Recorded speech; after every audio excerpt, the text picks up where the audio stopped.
రాధ అనే పాత్ర ఉపనిషత్తుల్లో ఎక్కడా లేదు, వేదాల్లో అస్సలు లేదు. మన సామాన్య సంస్కృతిలో ఆ బంధాన్ని పూర్తిగా వక్రీకరించారు. కేవలం ఒక మగ ఆడా మధ్య ఉండే శారీరక వ్యామోహానికి చిహ్నాలుగా మార్చేశారు. ఇప్పుడు చూపిస్తున్న ఆ నృత్యాలు, ఆ చిత్రణంలో ఆధ్యాత్మిక సందేశం అనేది శూన్యం. రాధాకృష్ణుల బంధాన్ని ఖచ్చితంగా శివశక్తుల బంధంలాగే చూడాలి. ప్రణామం ఆచార్యజీ. నేను కెమికల్ ఇంజనీరింగ్ ఫైనల్ ఇయర్ చదువుతున్నాను. నా ప్రశ్న ఏమిటంటే, రాధాదేవి మరియు శ్రీకృష్ణుడి మధ్య ఉన్న ఆ బంధం ఏంటి? పురాణాల ప్రకారం వారిని భక్తికి నిదర్శనంగా చూస్తాం. కానీ ఈ రోజుల్లో టీవీల్లో కానీ పెళ్లి కార్డుల మీద కానీ వారిని కేవలం ప్రేమకు గుర్తుగా చూపిస్తున్నారు. ప్రతి దైవిక శక్తి వెనుక మానవాళికి ఏదో ఒక సందేశం ఉంటుంది కదా.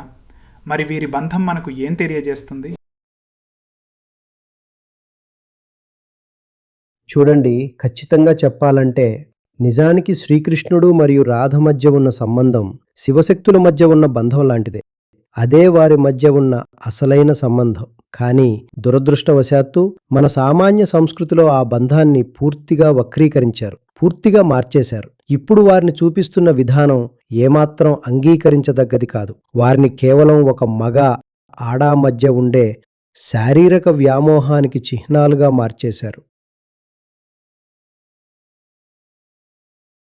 రోడ్డు మీద తిరిగే కుర్రాళ్లంతా తమ ప్రేమికురాల్ని రాధా అని పిలుచుకుంటున్నారు. ఇది చాలా విచారకరం. నేను సాధారణ ప్రేమలోని డొల్లతనం గురించి, అంటే ఈ ఆడమగ మధ్య ఉండే ఆకర్షణ గురించి మాట్లాడినప్పుడు టీనేజర్లు వచ్చి నన్ను అడుగుతుంటారు, మరి కృష్ణుడు రాధని ప్రేమించినప్పుడు నేను ప్రేమిస్తే తప్పేంటి అని. ఇదంతా ఎందుకు జరుగుతుందంటే, మనం శక్తి పార్వతీ విషయంలో ఇలాంటి అతి చేయలేకపోయాం. ఎందుకంటే శక్తి గురించి శాస్త్రాల్లో చాలా స్పష్టంగా ఉంది. శాక్త మార్గం అనే ఒక ప్రత్యేక విభాగమే ఉంది. దానికి సంబంధించిన శాస్త్రాలు, ఉపనిషత్తులు అన్నీ ఉన్నాయి. ఆ శాస్త్ర నిబద్ధత మరియు క్రమశిక్షణ ఉండటం వల్ల సామాన్యుల ఊహలు శక్తి విషయంలో అంతగా పనిచేయలేదు. అందుకే ఆమె హుందాతనం అలాగే ఉంది. కానీ రాధ విషయానికొస్తే శాస్త్రాల్లో అంత బలమైన ఆధారాలు లేవు.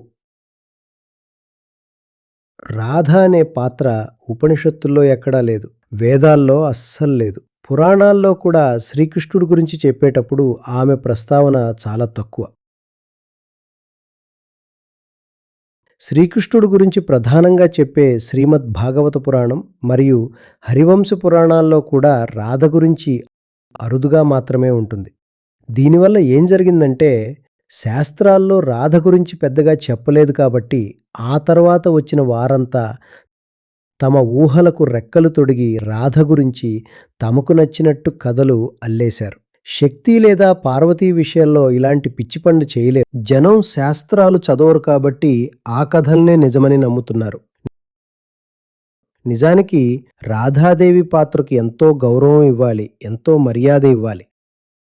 కానీ దురదృష్టవశాత్తు ఈ మతపరమైన వేదికల మీద, సభల్లో రాధాకృష్ణుల గురించి మాట్లాడేటప్పుడు వారిని చిత్రించే విధానం, వారి సంబంధాన్ని వర్ణించే తీరు అస్సలు హుందాగా లేదు. ఆధ్యాత్మికంగా కూడా దానివల్ల ఎలాంటి ప్రయోజనం లేదు. ఇప్పుడు చూపిస్తున్న ఆ నృత్యాలు, ఆ చిత్రణంలో ఆధ్యాత్మిక సందేశం అనేది శూన్యం. అది ఏమాత్రం సరైనది కాదు.